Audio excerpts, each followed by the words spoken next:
What's going on, guys? It's your boy Salty. I'm back with another video, another tutorial video finally, and this is going to be the video I've been talking about for a while, and this is going to be how to aim good. Okay, a lot of people talk about my aim, they talk about my one taps, they talk about my flicks, they talk about my Kovacs, baby. Basically, I prided myself on having some pretty good aim in Fortnite, I guess. So if you're an aspiring pro Fortnite player, or even if you're a beginner and you want to improve a lot at this game, I highly recommend you take what I say to heart, because this is going to be some very god tier information. Not only is this everything that I've learned, but I've also asked a bunch of aiming experts in the scene, and this is basically what they said as well. So yeah, like I said, if you're an aspiring Fortnite pro, please take this information to heart and let me know how much it helps you. So I can break down having good aim into two main sections, okay? And then I can break down those two sections into smaller sections. So the second part of having good aim is mechanical aim, and this is pretty much what most of you will probably think about when I say having good aim.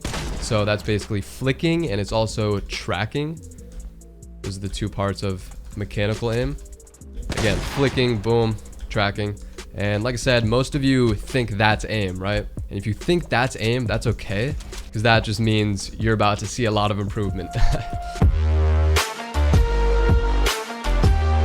All right, obviously I'm going to touch on the second part of mechanical aim. I'm going to get into that after this. But the first part is crosshair placement, and I honestly think this is the more important of the two, not only because it's extremely important, but it's honestly a really big decider between pro players and lower level players. And even high level players. There's a lot of high level players that I see do this, and even pro players. I mean, to be a pro in this game, it's not that hard. Let's be honest, this game is fluky as hell. Until this game's skill gap becomes more defined, there's going to be a lot of pros out there that probably just shouldn't be pros, low-key. The importance of crosshair placement, and this is what I'm saying, most pros do have very good crosshair placement, but I can describe crosshair placement as understanding the in-game physics, okay? Now you could be saying, Salty, whoa. Fortnite isn't school, bro. Why do I need to know geometry? Why do I need to know physics? And it's actually really, really important if you want to get really good at this game. So basically, I can just cover the main physics that you'll probably encounter. So obviously, one, jump height. So this is something you should know, how high a character jumps when they press the jump button. I mean, you can pretty much just, so it's about a tile height jump.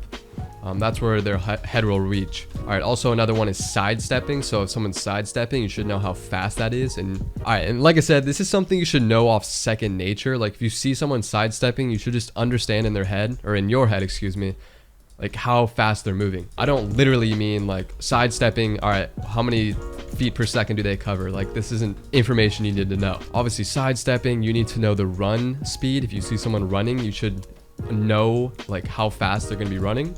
And then obviously gravity, how fast someone will fall. Obviously gravity is exponential. I'm not sure if it's exponential in this game or how exponential it is, but it's obviously exponential. Okay, so those are some of the main physics, like vectors, that we can talk about. So basically, you may be thinking, why the hell do I need to know the jump height? Why the hell do I need to know character speed? This is why crosshair placement is so important. So let's say you see someone running. All right, there's no need, let's say you have a sniper, there's no need to actually flick to the rock. Let's say the rock is a person. There's no need to flick to the rock, because if you see them running and you can kind of calculate it in your head, you just know where to have your crosshair, right? So again, if you see someone running, you can actually position your crosshair. You can understand, okay, in this amount of time, he will be in my crosshair, and boom, line up the shot, take the shot. There's better examples of this, and I'll probably be showing a lot of examples on screen.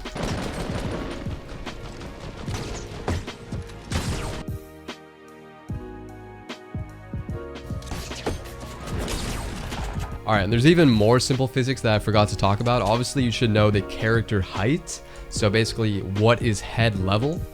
This is pretty standard crosshair placement. If you played CSGO, you probably know about this. But most of the time in your engagements, you're going to want to have your crosshair at head level. As you can see, the reason for this is because obviously if you encounter someone and your crosshair is already at head level, you don't have to make a adjustment on the y-axis because your crosshair is already on their head. So all you would need to do is adjust the x-axis, right? Now obviously you can start predetermining x-axis by run speed. So again, let's make this a little more advanced. Let's pretend that there's someone running across my 1x1, okay? And this happens all the time. Someone's running across your 1x1. You can see through the cracks. If I understand this and I see them running, I can visualize in my head through physics and geometry when they're gonna line up with my crosshair. And then the second they do that, boom. So I like to think of crosshair placements and understanding the game physics as more the intellectual side of aiming, whereas mechanical aiming is all mechanical aim, right? If I'm flicking there, I need to have good hand-eye coordination. There's not much intelligence going into that. But again, if the guy's running across, there's no need for me to know he's running across and then flick. Like, that just doesn't make sense. I should just already have my crosshair where I think he's gonna be. And the more you understand game physics and the scenarios that go on, the more you're gonna be able to predetermine where they're gonna be, right? So again, this is a really simple example. If someone's just running across, I should have my crosshair right here. So the second I see them, they're getting bopped, right? And that's why crosshair placement is so important. The more advanced you get, you can start reading other situations. If you see someone falling out of the sky, boom, you'll understand the like parabola that he's gonna take. And you can just straight up laser him without actually having good mechanical aim. So again, here's another example. This is something I do. You'll see me rush people a lot of the time. And again, let's just pretend the turret is someone. You'll see me rush people like this, and then I go like that. I do a phantom shot, right? So the thing about this is I already see them through my stare, and then I phantom shot them like that. And this is something a good friend of mine told me. He was actually my old teammate back in Call of Duty, way back in the day. But basically, to have good crosshair placement, you want to think of it as making the game around you as simple as possible. Okay, for example, you see a lot of people posting clips and they're like going like this. They're shaking their mouse all about, and they're just like you're just, no. If you do that, you're not gonna have consistent aim, most likely, unless, I don't know. There's a good chance you're not gonna have consistent aim. Now, look at the difference between that. So shaking my crosshair, doing that. I'm probably not gonna hit the headshot, right?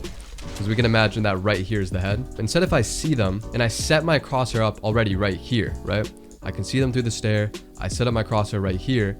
So when I jump, my crosshair aligns with the head, right? Again, this is physics. Simple physics, simple geometry. Boom. You guys are probably getting my point now if you haven't already. These are, again, really simple scenarios, but the more advanced you get, you can start like pre-aligning some crazy shit, you know what I'm saying? But yeah, that is why crosshair placement is so important. Like, it's so important. You want to understand how your character moves, how the other character moves, and make it all one fluid motion. This is something I've been working on for a very long time. This is something you can see with Tfu's gameplay. Tfu is a very smooth player. You'll see that in a lot of his gameplay. Boom, smooth. Again, smooth. The smoother and the easier it looks, the better you are, or the better your aim is going to be. A little more advanced example of this is something I use on a lot of people. Sometimes people will sit on my 1x1 and think they're safe. But when I edit them down, I understand how fast they're gonna fall, and I understand where their head will be. So, boom. I edit it out, they obviously start falling, and I just crack them in the head every single time. Obviously, it'd be really hard to just mechanically hit the headshot, because mechanically hitting a headshot is actually kind of difficult. You really need some really good mechanical aim for that. But a lot of instances, you don't even need good mechanical aim. You don't need flicking. For example, this is all theoretical, but if you have perfect crosshair placement, you'll never need to flick again, right? In theory. All right, let's say this turret is a guy, right? There's no need for me to jump off and flick him. All right, jump off and flick him if I already have my crosshair always like ready to be on him, right? Always ready to be on him. If I'm gonna jump and take a jump shot, I'm not gonna jump and just flick. I'm gonna have my crosshair right here. So I go like that. And when I jump, my crosshair will be on his head. Okay, I think I've covered that long enough. Another really important thing about crosshair placement though is your positioning. So that's another intellectual part about it. Something MGLI said, who is the maker of my mouse pad that I'm using right now. He said the way you set yourself up in games is gonna allow you to abuse mechanics. So obviously the second part of this video, I'm gonna be talking about how to improve your mechanical aim. For right now, setting yourself up to use your mechanical aim is extremely important. So if I see someone, I obviously wanna position myself in a good way. Usually that's by having high ground to have a good fight. What I don't want to do is just jump in here and just aim duel him, you know? because that could be a really fluky result. I advise watching good players on this, see how they maneuver the map, see how they take gunfights, stuff like that. That's going to help with your crosshair placement. Actually, I don't know. Nah, he's not.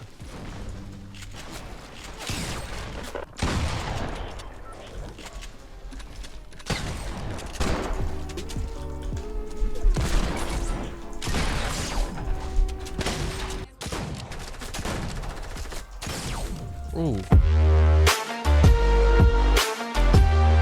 And then lastly, obviously the right side peeking angle. This is something I touched on probably about 4 or 5 months ago, but it remains very true to this day. Obviously the crosshair is on the right side of your person. So if I'm gonna take shots onto the turret, boom. Now let's take a look at how much my body is in cover. You can literally only see, like, let's say we're the turret. We can only see like a tiny bit of my body, literally a tiny bit. I'm pretty sure my entire head, okay, no, like half of my head is covered right now. So every single engagement you want to take is gonna be with the right side angle, and you never want to peek from the left side. Now obviously there's gonna be instances where you have to, but theoretically you want to make sure that never happens. So again, now opposed to this side, if I wanted to get a shot onto him, now look, my entire body is out in the open because I'm using my left side peeking angle. Now don't sleep on that. That's something I've been working on since season 3. So you might go, well, what if I have to peek someone from the left side? Well, just try not to. Like I said, if you don't have to, then don't. So just jump up here, get high ground, whatever, and then use your right side. And I even use my right side when I'm like jumping off, you know. Also, this is something I'm going to touch on briefly. Having a higher resolution makes it easier to have good crosshair placement. Obviously there's a lot of kids out there, the higher resolution does absolutely nothing. Why don't you just play 1920? Well, this is a very good reason. So let's say you're camping up here in this 1x1, which is something a lot of Fortnite players do. You can actually get a lot more information on where the enemy is, and you can set up your crosshair placement. As opposed to 1920, you're basically going to be seeing this. You're going to be seeing this, so you're not going to be able to get any information.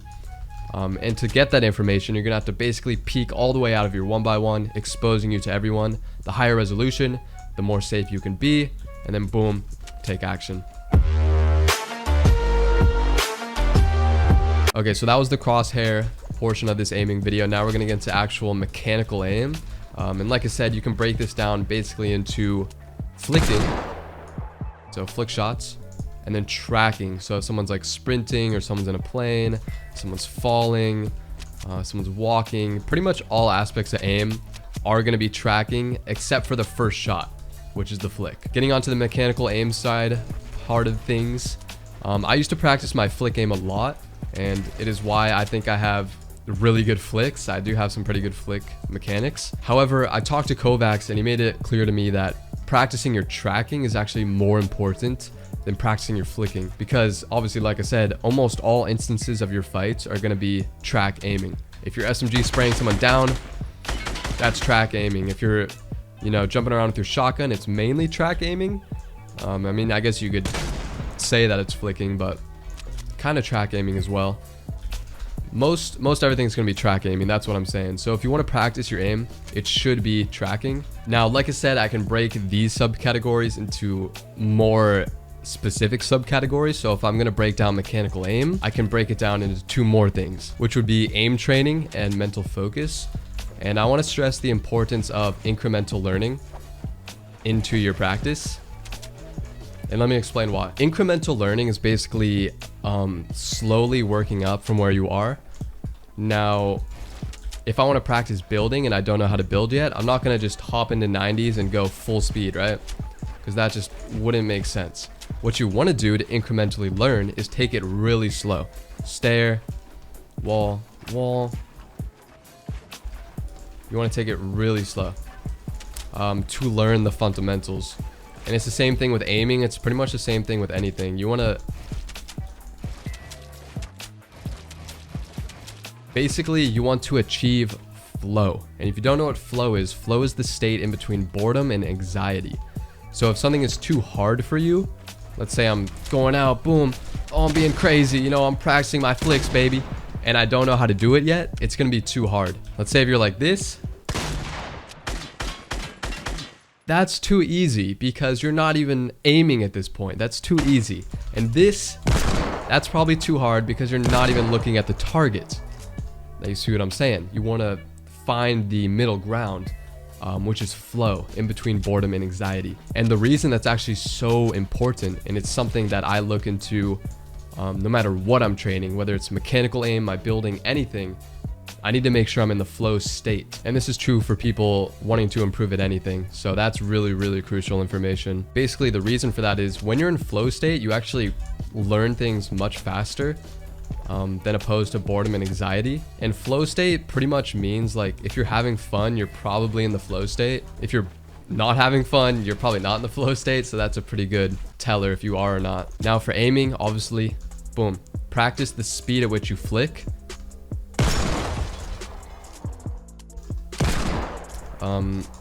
This is pretty much just for like all players. If you're a PC player, I recommend getting Kovacs FPS Aim Trainer on Steam, and you can actually practice the games. That's what I practice on. So if you don't have Kovacs and you can't incrementally learn, and I obviously recommend playing Ascended Tracking and then Tile Frenzy 180 for flicks if you're a PC player. And then, like I said, start at 40% time speed on tracking to slow down the entire game, and then slowly work your way up from there. That's something that I did to improve. And then for flicking, what I did to improve was I just slowed down how fast I was flicking, right? If you're trying to flick to the turret, let's say, and you're missing, you're going too quickly. If you're hitting it every single time, then you're doing it too slow. So again, find the middle ground.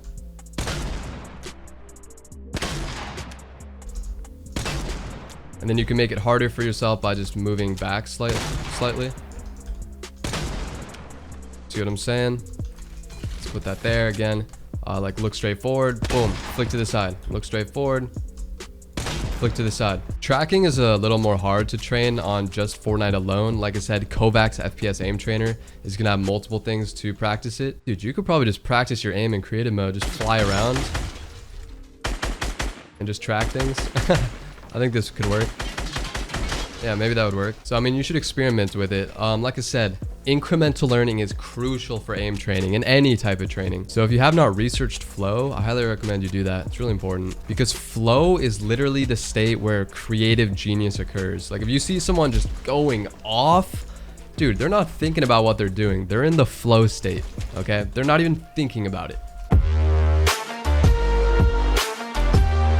All right, and then the last part of aim training, which was mental focus. This is how you perceive the training around you. There's obviously a quote out there like attitude is everything. It's kind of funny because attitude is everything. So like I said, if you're on PC, practice all this stuff on Kovacs. Don't do it in here. So this is gonna be the mental focus side. What I recommend to do while training is to set a goal or value to the training. So you're not just hopping in there and going through the motions and just going through it, you know? Something that I would equate a lot of my success to and improving so fast in mechanical aim is how I train. Obviously, I have very good mental focus when I'm doing it, and I set a goal. You want to set a goal, and then you obviously want to set value. You want to make it important to you. There's numerous ways you could do this. Let's say if I don't kill all these turrets in a certain amount of time, then I have to do 10 push-ups. Okay, there's an ultimatum. I prefer to go through aim training on Kovacs, and then basically I like to set a little scenario in my head. I like to daydream a little bit. I find that fun, but whatever you enjoy. So let's say, boom, I have this crazy scenario in my head. Oh my God, I need to kill these goddamn turrets. Boom, let's go. All right, so I'm practicing my tracking here. Yo, this is low-key a good way to practice your tracking. I'm a genius. Boom. So let me explain why mental focus is really important. Scenario number one, let's say you just hopped into this creative course and you're gonna practice your aim training now. But let's just say you hopped in here, yeah, whatever. Okay, watching a YouTube video.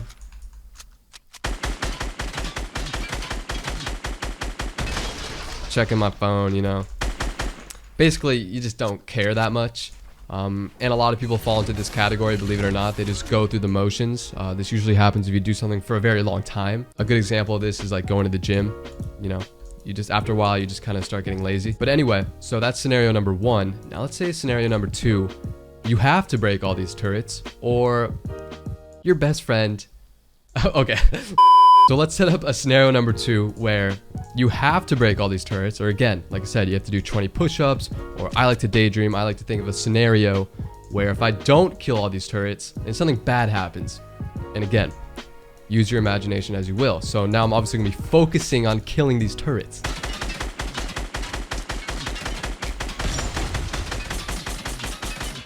And then something else that's really important when you're practicing your tracking is to keep your hand loose, especially if you're on a mouse and keyboard. But I assume the same thing if you're on a controller. I used to be a controller player, so don't think I did not play that. I played Call of Duty, bruh. But you want to keep your hand loose and not tight. If you tighten up your hand, your aim's gonna be really choppy.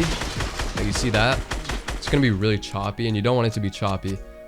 This again is some really good advice. Really focus on how loose you are. You need to be relaxed. Boom. And there you go. Like I said, mental focus plays a really big part into aim training. Alright, anyway, I hope you guys did enjoy this video. If you did, make sure to leave a like. Subscribe to the channel for more tutorials on Fortnite, or pretty much just any game at the time that I'm playing, but mainly Fortnite for now. And yeah, basically, like I said, if you're always wondering where I go when I stop uploading, I upload videos on YouTube, I stream on Facebook, and then I shitpost on Twitter. So there you go. If I stop uploading, check out my Twitter, check out my Facebook, because I'm probably over there, whether you like it or not. So anyway, hope you guys did enjoy. As well, if you're an aspiring pro Fortnite player, please let me know in the comments how much this helped you. Like a month from now, come back to this video a month from now and let me know just how much this has helped you, or whatever. I don't know. Just tweet me on Twitter. Yeah, just tweet me on Twitter if this helped you. No need to come back to the video. I should be posting some more tutorials soon. Like I said, be sure to have the notifications on and not miss those. If you have like a certain question you want to ask me, like something about Fortnite, I don't really know, to improve your game, I do answer questions over on my stream. I like answering questions, as long as it's somewhat short, you know, not too long of an explanation. So yeah, if you have any of those questions, come hit me up on my stream, which I do stream on every single day. All right, anyways, peace out, guys.